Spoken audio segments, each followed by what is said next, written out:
Give us what we want. It has become the imperative that no corporation, or any persuader, can afford to ignore.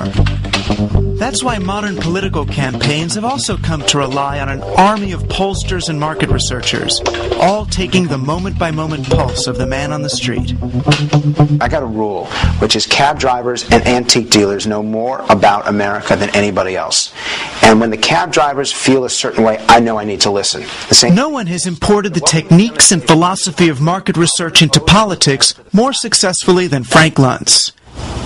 His suburban Washington mansion is a shrine to the public zeitgeist. Everything in here has a relationship to pop culture. It's what people prioritize in their lives.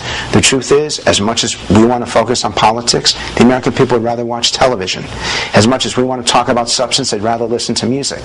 So I have to know what they're watching, I have to know what they're listening to, and I got to know why. Luntz has built his career on a simple idea. It doesn't matter what you want to tell the public, it's about what they want to hear. His clients have been some of the most prominent Republican politicians of the last decade.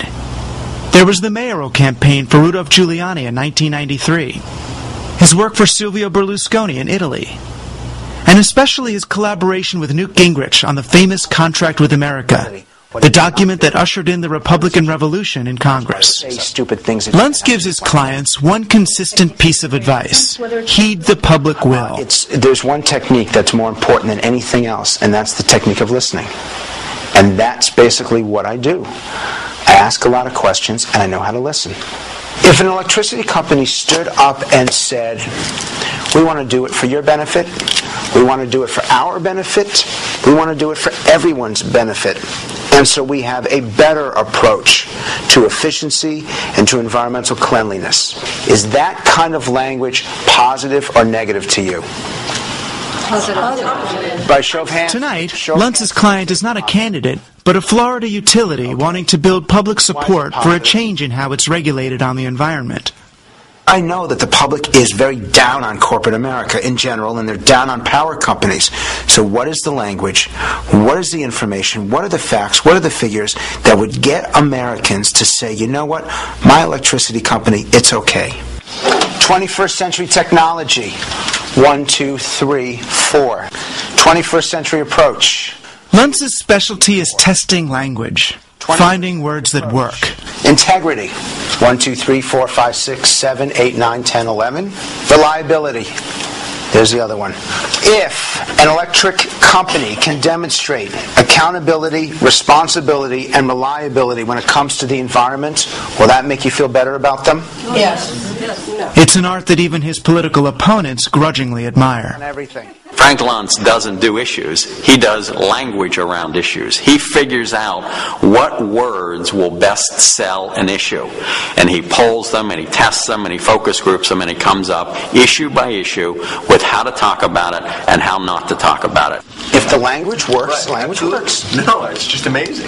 Luntz has sold his corporate and political clients the idea that a few carefully chosen words can make all the difference. But he's not just looking for any words. Luntz's quarry are those words that grab our guts and move us to act on an emotional level. It's amazing that those two words, constantly, everything that we do, come up at the top. So why do you think that companies don't use them enough? I don't know. 80% of our life is emotion, and only 20% is intellect. I am much more interested in how you feel than how you think. How you think is on the outside. How you feel is on the inside. So that's what I need to understand. You're going to use these to register whether you agree or disagree, whether you believe or disbelieve.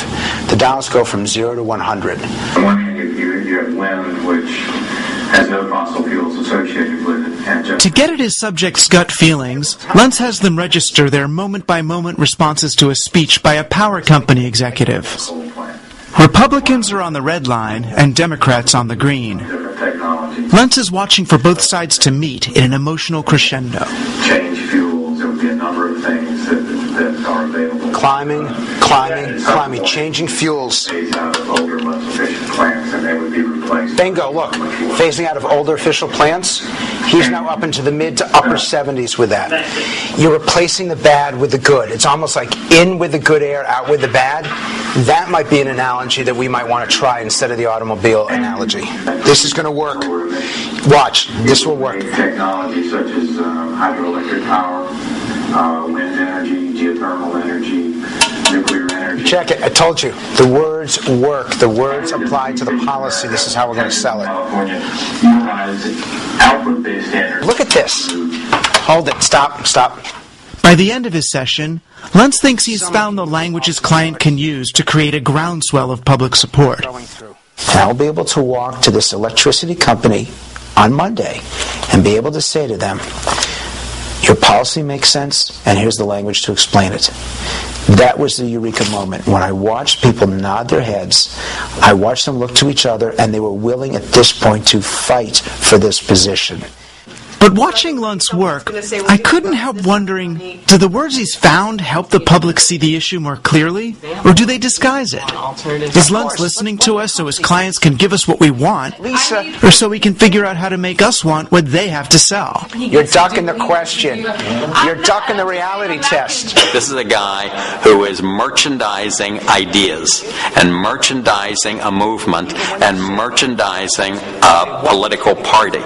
And in many instances, the words that he says are the ones that resonate, are ones that obscure to some extent the issue.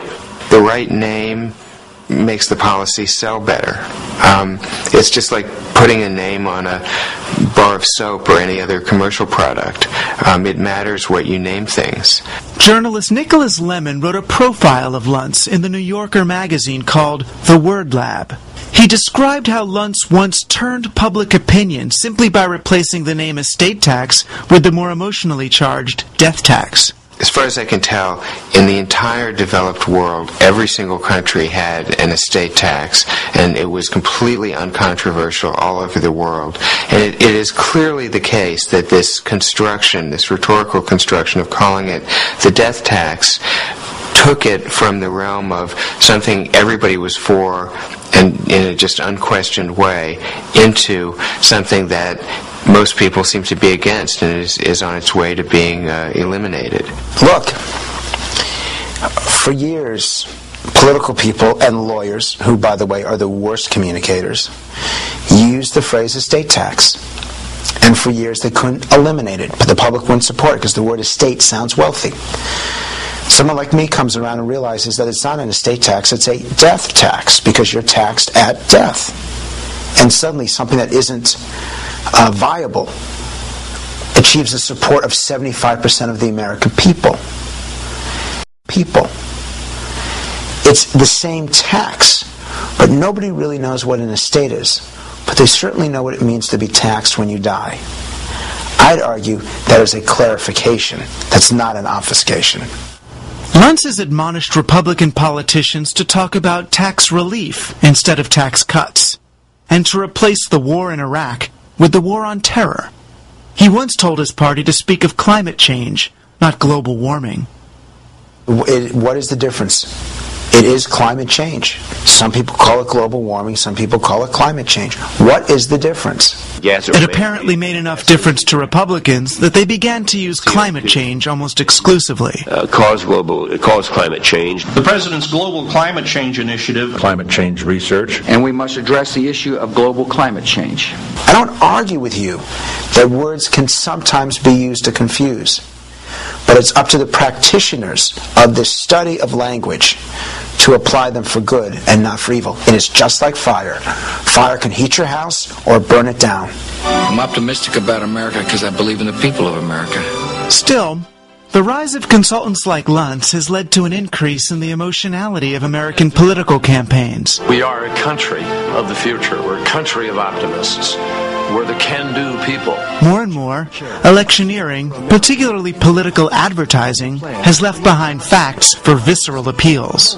If you're looking for an example of how advertising is a really corrosive force in society, I advise you to look away from consumer product advertising and just look at political advertising, because it's a stain on our democracy. You know, you're selling soup or soap or oatmeal. One thing you basically have to do is tell the truth.